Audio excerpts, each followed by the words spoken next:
My name is Carson. Welcome to Thrifty Garage, a channel where we do everyday repairs, how-tos, and reviews. And in today's video, we're going to be taking you along with me on one of our landscape projects.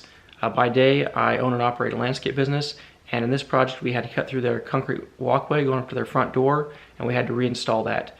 And part of that, we installed our DIY self-leveling concrete crack filler. One of our most popular videos here on the YouTube channel is our DAP 3.0 concrete crack filler video. So if you haven't checked out those other videos, check it out. We'll be using that same product here in this video to finish up this concrete patio, and nothing tells me we did a better job than hearing it right from the client's mouth. So here's what he had to say. Really good job of that, you know?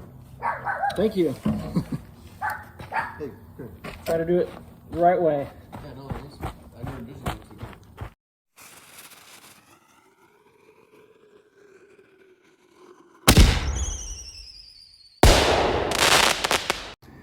This job, we're extending the drain pipe.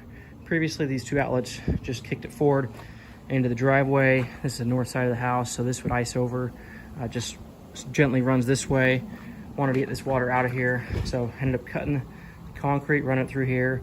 In the future, they could always add this decorative concrete or some bricks or pavers along here.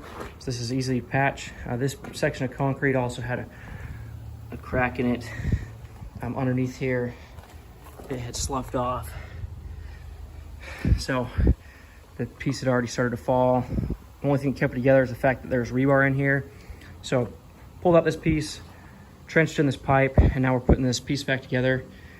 We've got a little bit of a wobble to it. Not sure if that's even detectable on camera, but the other concern is if we get any sediment or debris down in there, this crack, when it's wintertime, when it expands and contracts, is going to swell and push towards the house or push outwards and cause potentially more cracks. So in here, we're going to put in an rubberized caulk sealant in here in both these cracks to keep sediment and debris from getting in there. It's a rubbery component, so it can expand and contract with the concrete, and it will just help fill that joint, firm up this space, and make it flow really well together.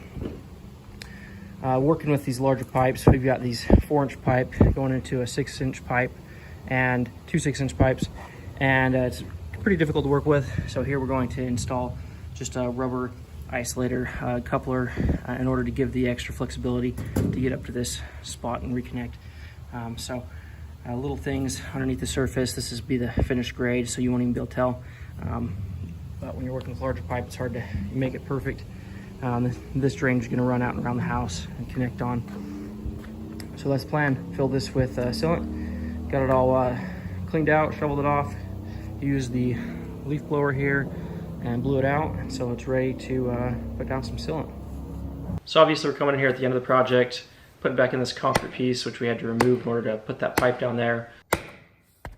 The ground had settled underneath that concrete to begin with, so we had to reinstall the gravel underneath there, level it. And here I am using a plastic wedge. So this is actually used for trimming out a door. But this wedge piece allowed me to get that concrete centered and leveled and the right height. And I was able to backfill underneath that concrete piece to get it up to the right height so that that doesn't settle in the future.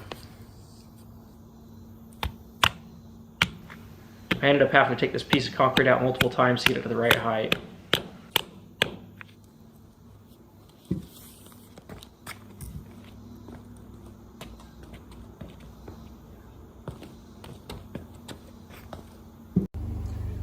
As far as an elevation here, we're like pretty much perfect. In my previous video using the self-leveling concrete, we did not use painter's tape like this, but I wanted to try something new. One of the things I didn't like on that previous video was how clean the concrete was afterwards. Some of that concrete self-leveling sealant kind of got up on the edges and didn't look very clean, so I thought maybe running some painter's tape along there and then pulling it up before it dried would make a big difference. So we'll kind of see how that works out. But just laying down the tape down both sides, keep it off that concrete as best as possible.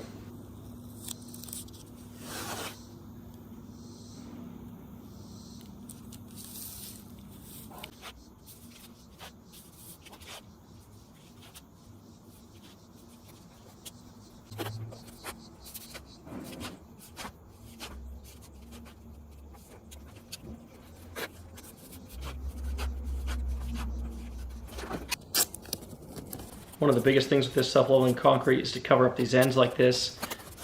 Because it is self-leveling, it will find the lowest place to exit. So we wanted to make sure we capped all these ends, and even below any open cavities we needed to fill in those voids, because those will open up and just keep taking more and more material.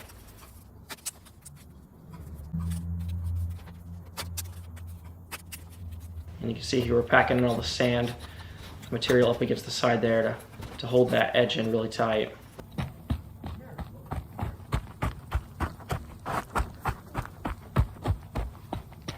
Now it's time to put in our material. This first tube I cut in a pretty small hole in it. It was pretty hard to pump out. It was really slow to flow. And this material's a little bit older.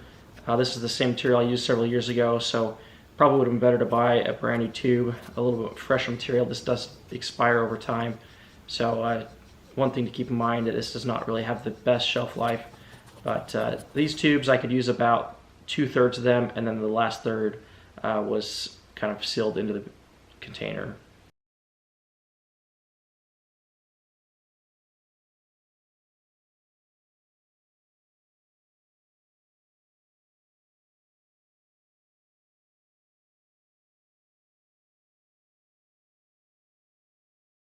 As I got further along this project, I ended up cutting open the hole larger, and that made this go a lot faster.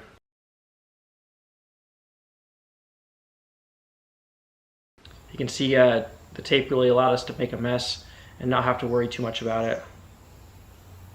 And you can see our little bubbles popping up the surface there as the air comes up through the sealant and the sealant penetrates down.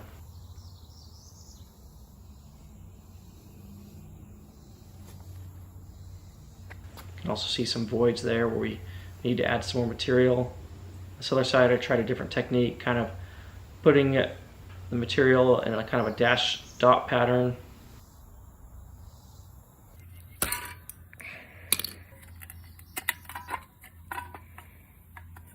So you can see how large my hole is there. That made things go a lot easier.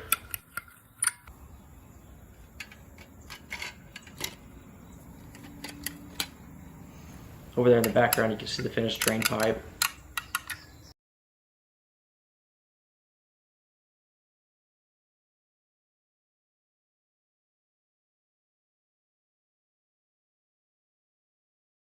This is kind of a process. We just add more and keep adding until it fills in all the voids, and just kind of keep letting it drop down to the bottom.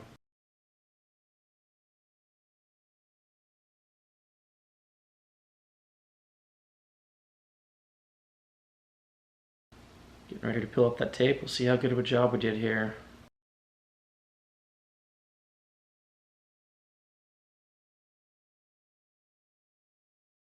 I really think it turned out pretty nice. Doing it with this method, using the painter's tape. Really nice professional look on this.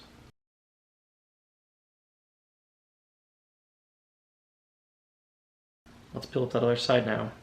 We'll do the double pull method. This side wasn't as clean.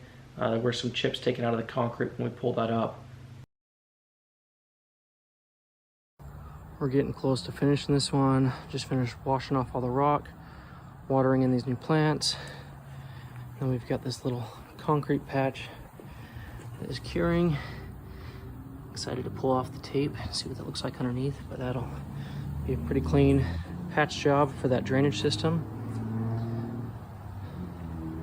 Grass is coming out nicely on these edges.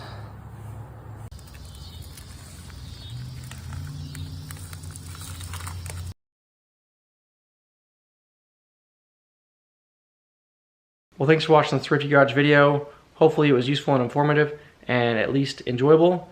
If you haven't subscribed to the channel, hit that subscribe button down below. Leave any questions or comments down below as well. Like the video, and we'll see you on the next one. Thanks for watching Thrifty Garage. Here's a shovel for size.